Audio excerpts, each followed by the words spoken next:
ปาเจราสานิยาโหนติทุนุนตรานุสาสกา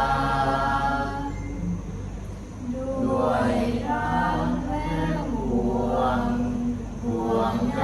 ดังลูกแท้ๆเฝ้าอบรมดูแล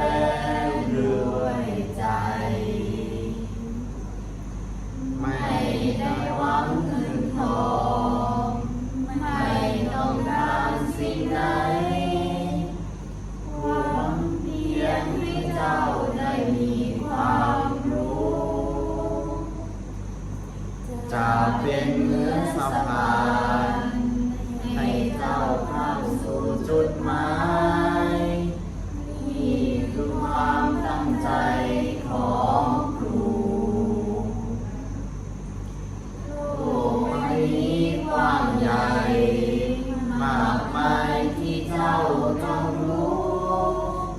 เจ้าจงเรียนรู้เพื่อวันต่อไปจงตั้งใจให้เป็นคนเก่งคนดี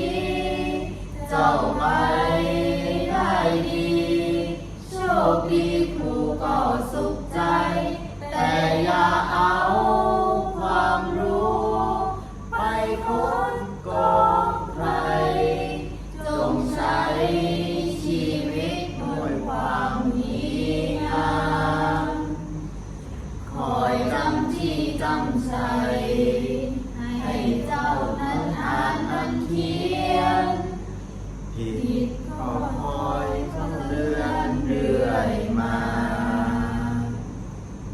เจ้าคงคิดคงบ่นว่าอะไร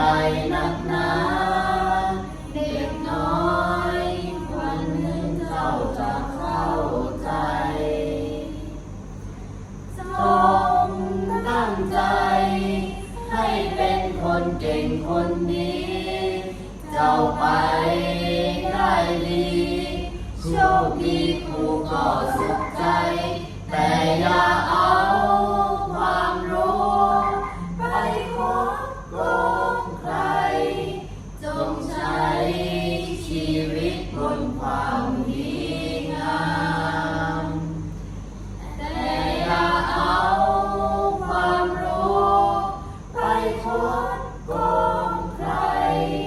จงใช้